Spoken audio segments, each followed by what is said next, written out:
kita menggunakan detox sebagai batu loncatan, sebagai awalan supaya mempersiapkan diri memasuki proses clean eating.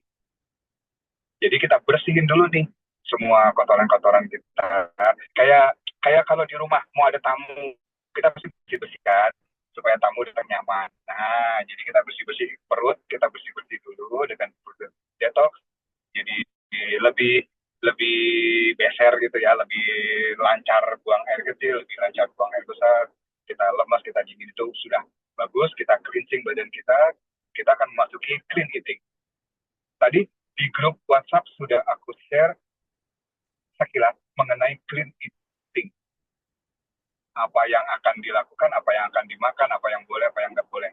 Kira-kira dari apa yang sudah teman-teman baca tadi di grup WhatsApp itu, apakah ada pertanyaan?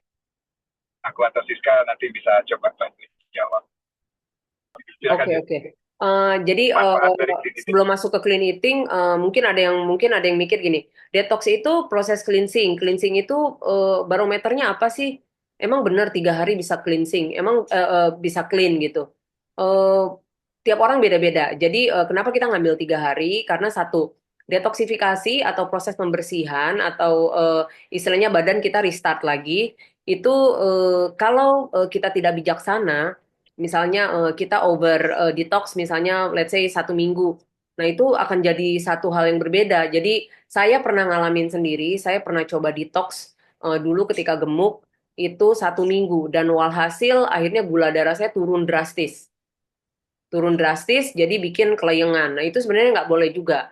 Jadi kenapa kita ngambil 3 hari, kita ngambil tengah-tengahnya supaya apa? Supaya pada saat masuk ke step berikutnya, ke clean eating, badan kita lebih siap. Karena sebenarnya clean eating itu more or less sama dengan detox, hanya bedanya clean eating jauh lebih beragam makanannya. Yang kita konsumsi bukan hanya buah dan sayur, tapi boleh yang lain, hanya memang Oke, semuanya terukur dan istilahnya nggak bisa tidak sebebas kalau kita sedang jalanin intermittent fasting di proses setelahnya ya. Nanti kan abis ini clean eating.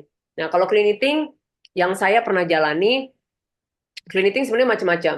Eh, Kalau saya dulu saya menjalani clean eating, saya nggak karbo sama sekali. Jadi clean eating saya makan buah, sayur, ada jagung, ada karbo-karboan yang lain, hanya prosesnya yang dilihat. Jadi prosesnya itu saya hanya kukus sama rebus. Jadi tidak ada oil, tidak ada seasoning. Seasoning yang masih diperbolehkan itu hanya bawang putih di apa namanya di keprek atau tumbuk gitu. ya atau diiris tipis-tipis itu aja. Kalau mau pakai garam Himalayan salt, tapi saya nggak pakai waktu itu. Atau mau yang lebih enak lagi, misalnya kalian boleh masak bahan makanan dari sayur gitu ya, pakai salt apa pakai Himalayan salt yang sudah ada garlicnya. Itu lebih oke sih dibanding kalau misalnya kalian pakai sesame oil atau olive oil. Nah, itu yang nggak kita sarankan gitu. Jadi clean eating intinya clean eating, makan yang bersih gitu kan, makan yang tidak diproses juga, tidak ada proses pengolahan yang terlalu lama. Proses pengolahan yang terlalu lama apa? Misalnya digoreng terlalu lama atau deep fried. Nah, itu nggak boleh. Jadi selama itu prosesnya hanya kukus, hanya rebus dengan seasoning yang nggak terlalu banyak, itu masih oke gitu. Clean eating berapa lama ya dok kemarin? 1 minggu ya? 7 hari. Ya. 7 hari ya, seminggu.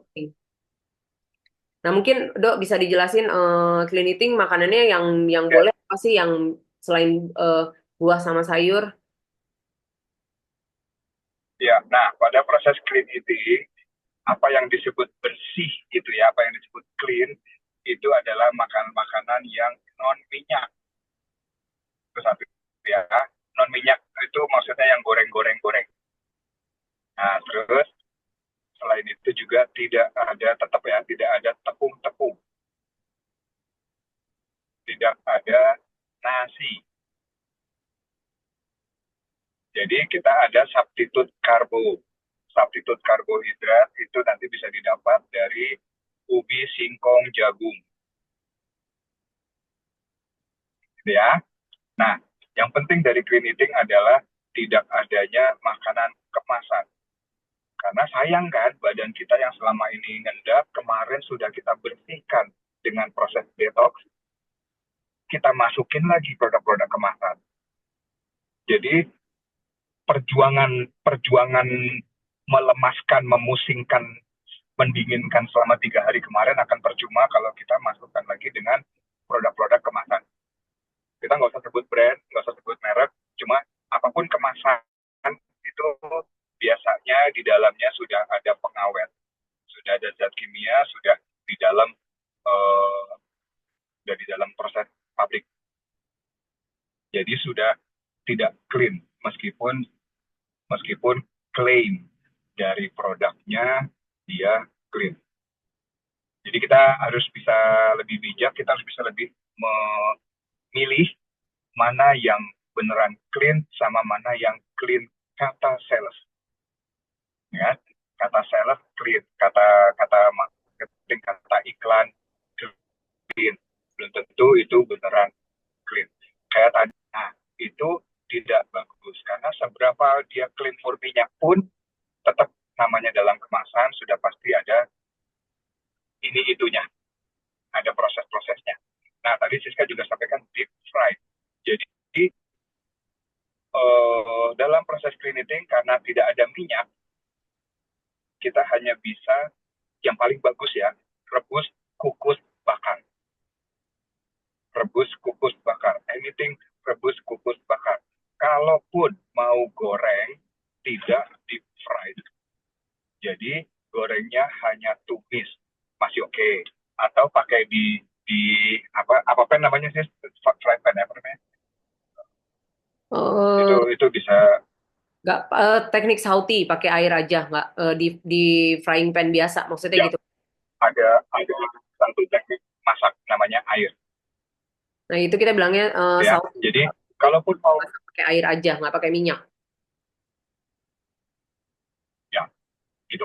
Nah, itu juga juga kalaupun mau terpaksa banget harus ditumis, ya udah tumis, tapi tidak terlalu lama tumisnya. Jadi tidak overcook. Karena kalau proses overcook, biasanya sayur akan hilang sari-sari dan vitaminnya. Coba lihat kalau di Master Chef atau di mana dia cuma seng seng seng seng makan. Pernah tahu lah ya makanan makanan Jepang sabu-sabu dia juga cuma set set set set ya. Dia tidak yang digoreng sampai warnanya berubah sampai gitu kan. Jadi makan makanan yang deep fried yang kita makan itu adalah hasil dari kumpulan minyak-minyak yang nempel di makanannya. Nah, itu menjadi tidak clean. Selain kalau hanya ditumis aja, dioseng aja, singkat, set, set, set, set, itu pasti rasanya juga lebih segar. Contohnya toge. Oseng toge deh. Oseng toge kalau dimasak berlama-lama sampai warna togenya berubah kecoklatan, itu pasti rasanya beda. Dengan kalau eh, paling enak apa ya? Aku contohnya paling enak di restoran Jepang gitu misalnya. Jadi toge cuma di singkat aja ditumisnya. Nah, terus tadi juga bumbu. Bumbu itu kita hilangin, kita hindari karena semua seasoning itu juga olahan pabrik. Tadi Siska sudah sempat mention bawang putih sama garam. Rata-rata Chinese food pakai bawang putih sama garam dan rasanya enak. Kalaupun mau kecap ya oke lah, tapi dikit aja jangan banyak-banyak. Dan kecap juga sekarang sekarang kecap itu juga ada kandungan gulanya segala macam sebenarnya, tapi ya tetap aja pakai Ya, pakai garam dan bawang putih ditumis ada ditumis singkat, ditumis sebentar aja, itu juga sudah tebal. Ya, kalau konsumsi chia seed dan infus water lemon gimana? Boleh, boleh, boleh. Chia seed, infus water lemon boleh. boleh. Sekarang yang lagi naik daun itu namanya flaxseed. Flaxseed itu dibilangnya sih superfood ya, tapi kurang lebih modelnya sama kayak chia seed. Jadi dia mengklaim bahwa dia punya antioksidan dan omega yang tinggi. Namanya flaxseed. Oke, terus Ya, pertanyaan selanjutnya, air kelapa murni boleh dikonsumsi? Oh, boleh banget. Tapi dengan tidak dengan campuran gula dan lain-lain ya, Kak Siska ya. Terus Bu Reti, orek telur bisa nggak kalau cuma dimasak Boleh, sebentar? Boleh, boleh, boleh, boleh, boleh. boleh. Terus Kak Cynthia dicampur cabai rawit Orek boleh nggak telur biar atau kalau semangat? bahasa Inggrisnya Boleh, boleh scrambled egg. Kak, boleh. Boleh dicampur cabai rawit, boleh. Sebenarnya clean eating itu bukan Boleh. bukan ingredients-nya, tapi bagaimana menyajikannya, how to serve. Itu yang diperhatiin. Jadi hanya boleh tadi ya, udah bilang kukus, rebus, bakar, gitu ya. Nah, Pertanyaan lagi? kalaupun terpaksanya harus digoreng, kalaupun terpaksa harus digoreng, jangan sampai overcook. Ya, ya, ya.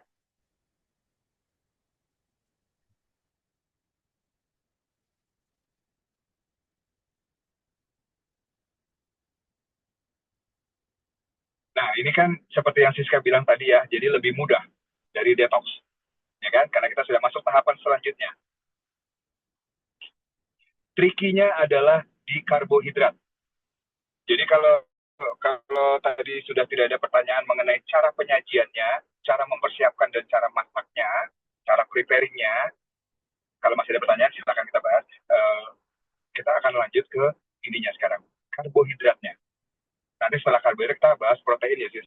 Kita sekarang karbohidratnya dulu. Nah, karbohidrat itu juga sebenarnya kita nggak bisa menyalahkan nasi ya. Mau nasi merah, mau nasi putih, mau nasi hitam, nasi coklat, nasi kuning, nasi uduk, itu nasi is nasi. Karbo is karbo. Masalahnya di dalam sebutir beras itu terdapat kandungan gula. Gitu. Jadi kita juga mencoba untuk membersihkan diri dari gula-gula. Nah, substitute. Nah, ini substitute-nya. Substitute itu bisa ubi atau singkong, bisa jagung, bisa kentang. Kalau mau lebih sehat lagi juga bisa brokoli, karena brokoli juga mengandung sedikit karbohidrat. Tapi bukan ubi atau singkong yang di abang-abang gorengan ya, kelar udah kalau itu nggak tahu berapa kalori gitu ya. Nah, jadi itu mengenai karbohidrat. Khusus mengenai karbohidrat sama cara penyajiannya dulu deh. Kalau ada pertanyaan silakan, Coach Siska.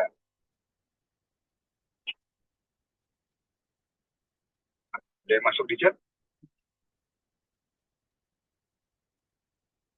Nggak ada?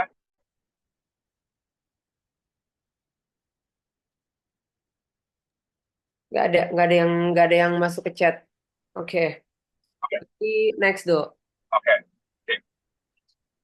Oh, ada nih. Kalau misalnya singkong kukus, eh sebentar. Kalau misal ada singkong kukus, jadi dipanggang aja ya. Dikukus boleh, dipanggang boleh. Kalau dikukus bedanya jadi banyak airnya gitu. Dipanggang kalau memang benar cara manggangnya nggak ada tambahan apa-apa. Saya lebih prefer dipanggang sih kayaknya ya. Brokoli bisa ditumis nggak? Oh boleh, boleh, boleh ditumis. Nah, cuman tumisnya gimana? Aku saranin pakai teknik sauté. Jadi hanya pakai air, tidak pakai minyak. Minyak kelapa sawit, mau VCO, olive oil, itu nggak usah. Jadi pakai air aja. Jadi ditumis pakai air. Boleh tambahan sedikit bawang putih sama Himalayan salt boleh. Atau garam dapur yang Cabai, kalau bentuknya masih belum belum hancur ya, belum ada proses kalau ekstraksi, itu juga boleh.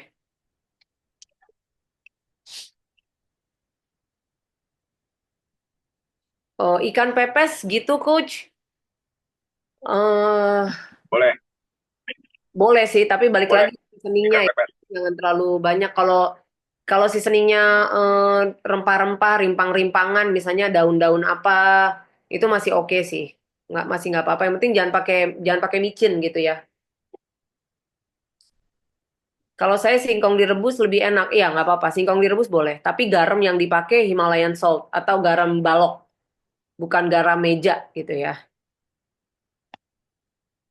Nah, garam itu juga garam ya, garam meja, ada yodium, ada kalsium segala macam itu juga hanya jualan pabrik ya. Kita bukan mau menyalahkan pabriknya, tapi tetap Kalau nggak ada Himalayan salt, paling aman adalah garam dapur balok, karena itu masih tradisional dari pengrajin garam.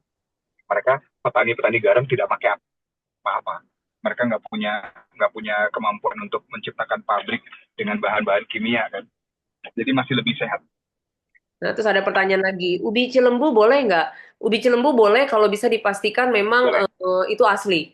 Karena sekarang ubi cilembu rata-rata itu bukan madu benar, itu hanya gula aja yang disuntik-suntikin di ubinya. Jadi itu nggak asli ubi cilembu. Kalau ada malah ubi ungu. Nah itu masih asli. Kalau ubi Yang ungu nggak bisa ini atau disuntik. ubi Jepang ya, itu bagus. Ya ubi ungu, ubi Jepang itu bagus. Itu nggak disuntik. Kalau ubi cilembu ya tadi itu takutnya ada yang palsu ngakunya madu padahal gula. Iya, iya, iya. Kalau saya punya prinsip begini. Kenapa saya nggak suka terlalu asin atau micin-micin gitu ya? Karena buat saya garam atau teman-temannya itu sifatnya absorb, sifatnya menyerap. Jadi simpelnya kalau perutnya masih bergelambir, masih lembek-lembek gitu. Nah itu berarti masih suka asin, masih suka doyan yang high seasoning. Jadi memang kalau mau punya badan yang lebih firm gitu ya, memang harus kurangin banyak asin sih. Oke. Oke, ini dari Kak Cynthia. Oke, itu mengenai karbohidrat tadi. Karbohidrat dan Ada lemak. lagi dua Oke, pertanyaan dari gimana? Sita. Iya, iya, ya. Kalau ubi, apa ini sebentar. Yang suka ada lihat ubi cilembu yang dipanggang. Selama dia bisa mempertanggungjawabkan keasliannya ya, bukan gula buatan gitu ya, nggak apa-apa Kak. Oke. Cuman saya pikir sekarang yang di pasaran ya, yang di abang-abang gitu, itu kayaknya rasanya udah nggak asli sih ya. Jadi yang aman memang baiknya ubi Jepang aja sih. Ubi Jepang atau ubi ungu gitu. Oke.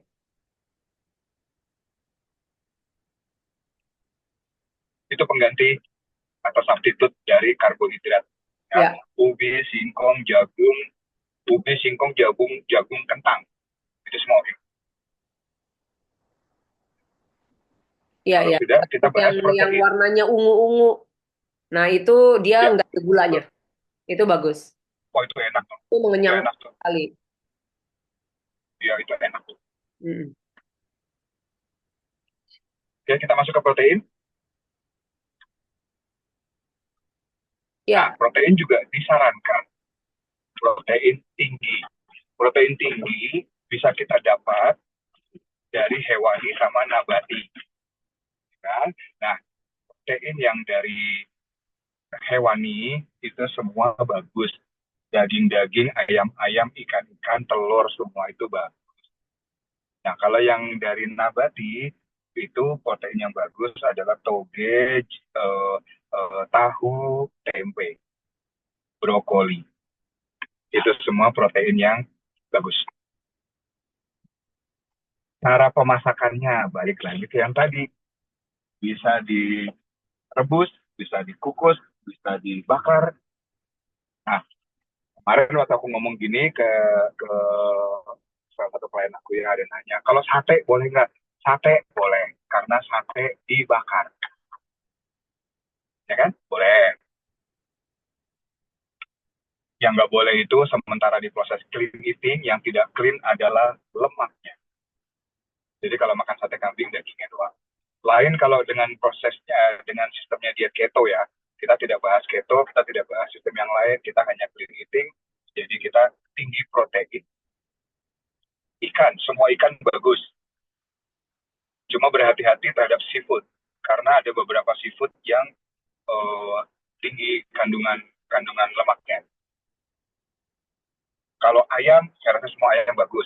Cuma kalau bebek, lemaknya lebih tinggi dari ayam. Ya. Bukan berarti tidak boleh. Bagus aja, boleh-boleh aja. Cuma kita lebih lebih memilih cara penggorengannya. Nah, kalau ayam, ayam rebus, ayam kukus, ayam dipepes, ayam dibakar, itu semua boleh. Susahnya kalau ayam digoreng, karena tidak mungkin tidak deep fry. nggak matang tuh ayam kalau digoreng cuma kayak ditumis, kayak tumis kangkung gitu atau tumis tumis apa tumis buncis gitu ya, kan singkat tumisnya. Nah, ayam mau nggak mau pasti deep fry karena dia goreng. Kalau ayam goreng, jadi ayam rebus, kukus, bakar lebih aman. Bukan ayam merek ya, ayam yang ada tepung-tepung Pertanyaan, jadi satu apa segala ayam macam bumbu itu malah kacang lebih nggak kacau. apa-apa ya? Nggak boleh. Jadi bolehnya sate ayamnya aja. Jadi kalau mau sate taichan, bumbu kacangnya nggak boleh. Ya, Terus sate taichan. ayam, bubur ayam sudah nggak boleh ya? Oh sudah nggak boleh. Jelas. Bakso itu sudah merubah bentuk dari bentuk asli ya sapi jadi bulat-bulat dicampur tepung, dicampur tepung terigu, dicampur sagu, jadi jelas nggak boleh. Mie ayam juga nggak boleh. Karena bahan dasar mie itu adalah tepung. Terus kalau ikan salmon di grill boleh, di grill dengan Oh, boleh. sistem itu aja ya. Black pepper masih oke, terus Himalayan salt atau dikasih garlic pepper juga boleh. Boleh, boleh. Kalau di grill semua boleh. Ayam di grill juga boleh. Tuna boleh. Semua boleh. Di grill semua pasti bagus. Pasti bersih. Intinya clean eating Di grill, di oven. makan makanan yang bentuk bentuk aslinya begitu gitu. Jadi tidak dirubah. Jadi kalau sapi ya makan daging sapinya gitu. Jangan dalam bentuk bakso, jangan dalam bentuk sosis gitu ya. Terus kalau ikan ya bentuk aslinya gitu. Entah di grill, entah sashimi, entah di apa namanya dikukus gitu. Itu boleh. Dan satu lagi less seasoning. Jadi seasoningnya yang tadi saya bilang yang masih masih alami bentukan alaminya garam ya garam balok yang memang sudah tidak melalui proses ekstraksi gitu atau perubahan bentuk dari wujud asli ke wujud yang lain gitu. Gitu ya. Oke, lanjut, Dok. Bumbu, misal kunyit jahe, boleh. Boleh, boleh. Boleh. Boleh. Eh, kalau suka kalau suka memasak santan ya, santannya santan kemasan itu yang nggak boleh.